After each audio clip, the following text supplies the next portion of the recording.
Mahou no Tabitabi. Existem alguns animes que te enganam pela estética e a premissa. Quando eu fui assistir A Jornada de Elaina pela primeira vez, eu esperava encontrar um anime de slice of life com aventura sobre uma bruxinha kawaii fazendo amigos enquanto viajava pelo mundo. Mas definitivamente a história não era isso. E após o terceiro episódio, eu finalmente entendi que os verdadeiros viajantes somos nós e essa jornada é muito mais séria e sombria do que a gente pode imaginar. Por isso hoje eu te convido para conhecer, ou quem sabe relembrar a jornada de Elaina e entender por que Mahou no Tabitabi é o anime mais dark dos últimos tempos.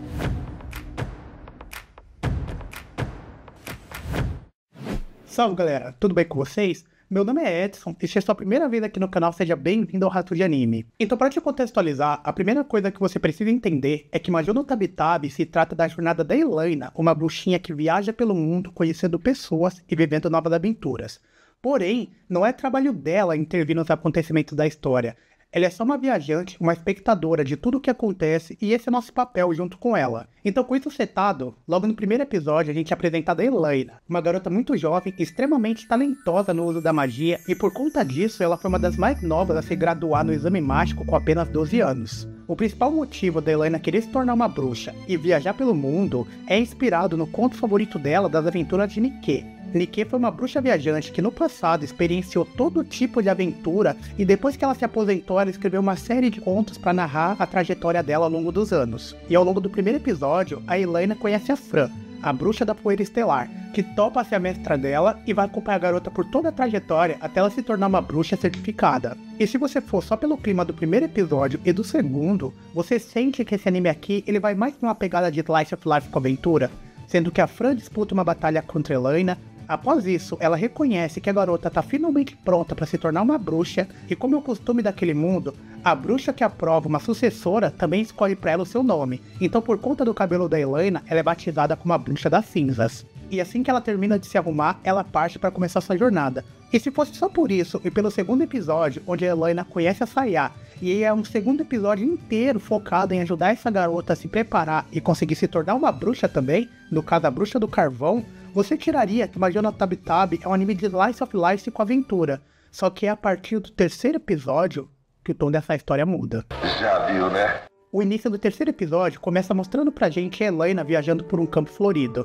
Lá ela encontra uma garota sozinha e quando ela para pra ver se estava tudo bem, a menina fala: olha, eu tô aqui juntando algumas flores, pega essas flores e leva com você pra qualquer lugar que você for. Mostra essas flores pra alguém, entrega pra alguém, pra quem sabe compartilhar um pouco de toda essa beleza que a gente tem nesse campo.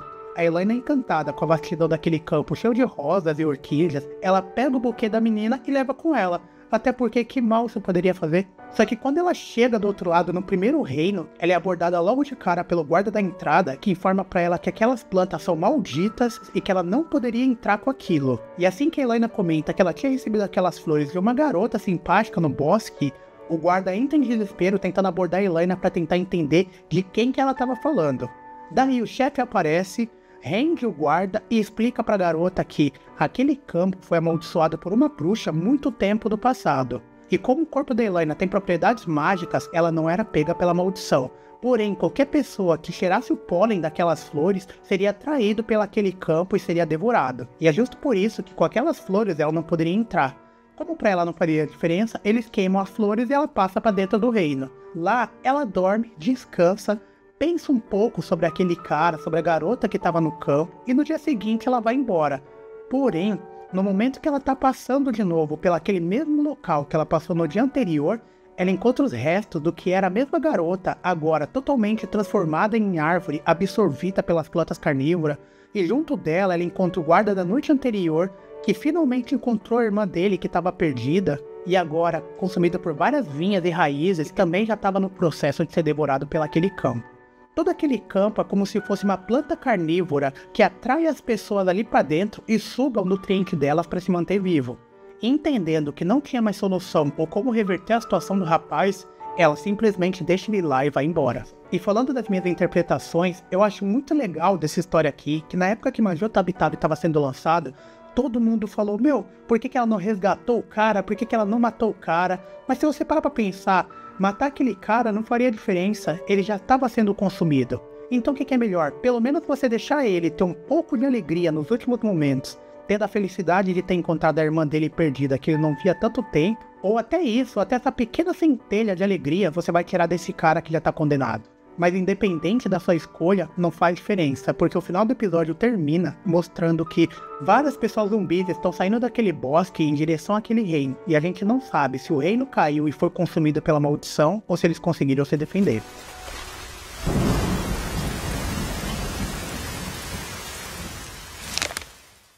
Agora no segundo conto, no mesmo episódio, mostra a Elaina viajando por um outro campo florido, só que dessa vez não é amaldiçoado, e ela encontra um garoto com uma garrafa ali no meio.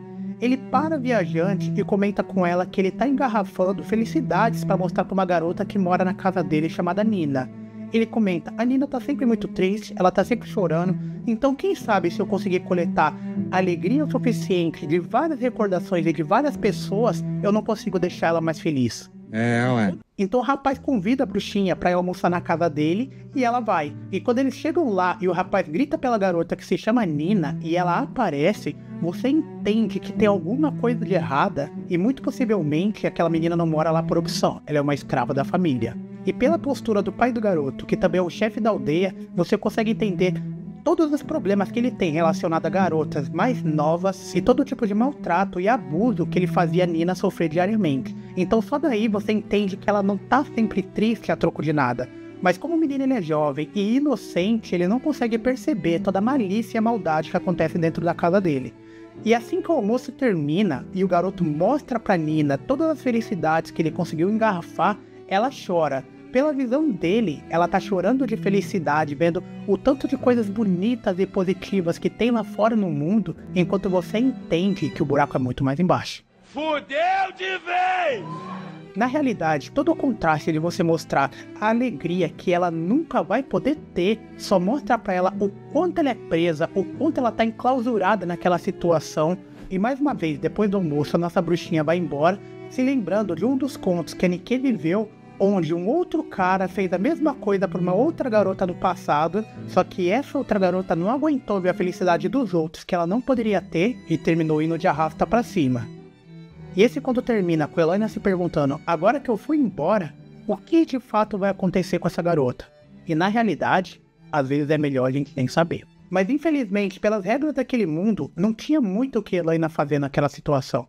Primeiro, porque a escravidão era um ato permitido em determinados reinos. Segundo, que dentro do universo de Majolo Tabitabi é dito que existe um ministério mágico que cuida de executar serviços e missões para pessoas comuns. Então toda vez que tem algum problema em alguma cidade, rapidinho aparece uma bruxa viajante para resolver aquela treta. Então se Elaina tecnicamente desse cabo do chefe daquela família, você concorda comigo que a única pessoa que estaria agindo contra a lei seria ela? E se cá entre nós, realmente pra gente ter uma conversa séria e madura, você colocaria mesmo seu em risco por uma pessoa que você não conhece e nunca viu na vida?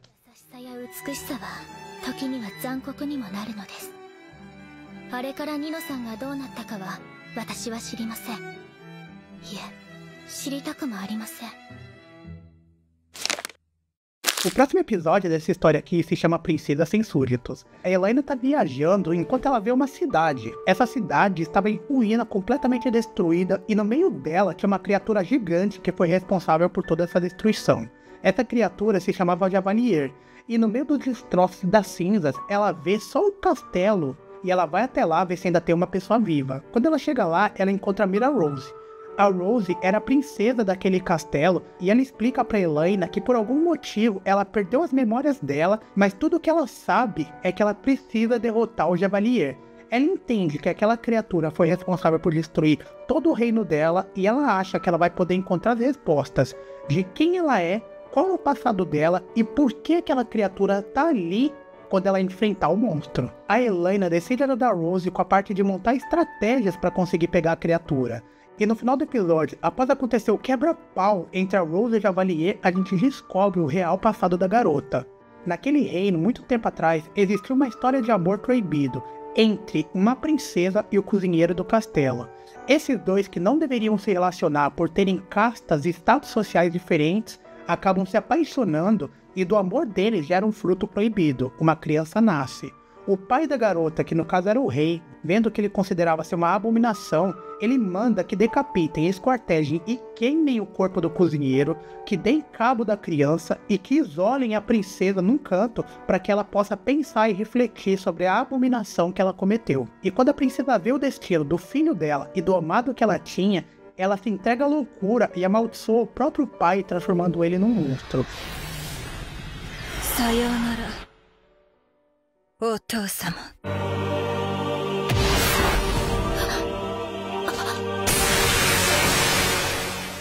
O episódio termina com a Helena indo embora daquele castelo no dia seguinte, enquanto ela percebe que a Rose está comendo sozinha na mesa, conversando com o que ela imagina ser a recordação do filho e do marido dela. Então a gente vê que é mais uma personagem que se entregou à loucura, e não tendo muito o que ela fazer, ela vai embora. E particularmente falando, eu fico muito impactado por essa história aqui, porque você percebe o quanto as coisas são nebulosas, o quanto as coisas são cinzentas. Por mais que a Rose ela seja culpada, que as pessoas daquele reino não têm culpa do que o pai dela fez, e por conta dela, indiretamente, todas aquelas pessoas morreram, você compreende que ela também é uma vítima, que tudo o que ela fez foi escolher amar uma pessoa inocentemente e que ela também não era culpada das escolhas do pai dela. Se ela é culpada, a mocinha, a vilã, ou talvez inocente nessa história, eu deixo pra você decidir. Agora o último e o principal conto que eu queria comentar com você sobre o anime de Majora Tabi-Tabi, ela acontece no episódio 9 e se chama Uma Profunda Tristeza do Passado. Em um dia, durante as suas viagens, a Helena percebe que os fundos dela estão acabando, então ela precisa começar a aceitar algumas missões para conseguir juntar dinheiro. Pobre! E nessa, ela encontra o pedido de uma bruxa chamada Estelle, que comenta que ela vai ganhar muito dinheiro só para oferecer um pouco de mana para ajudar a garota a realizar um feitiço específico.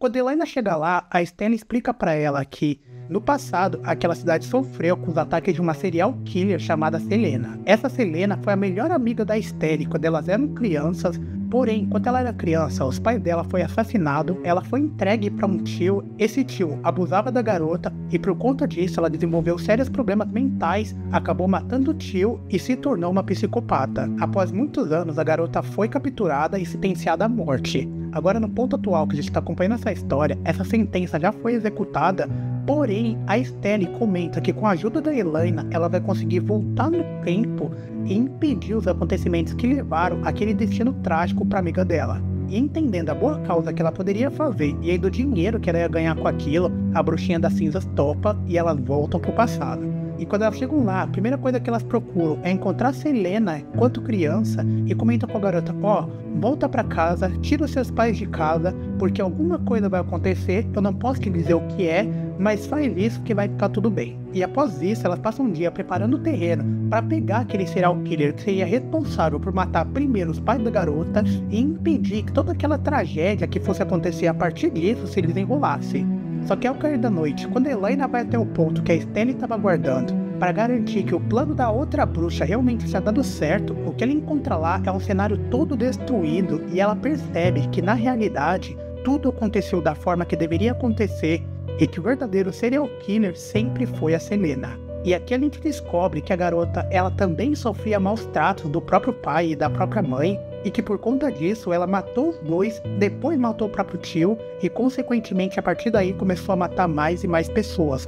Só que na realidade ela não se tornou má por conta desses acontecimentos, ela sempre foi má. E diante desse cenário, com a Estelle não querendo aceitar que todas as lembranças que ela teve da melhor amiga era uma mentira, de que a amiga nunca foi boa, elas entram num combate até a morte. E como a bruxa também estava machucada, ela não tinha força suficiente para conseguir derrotar a Selena. Então, seguindo os princípios da troca equivalente, ela decide sacrificar todas as suas lembranças da amiga e toda a sua força vital em troca de poder para conseguir matar a Selena.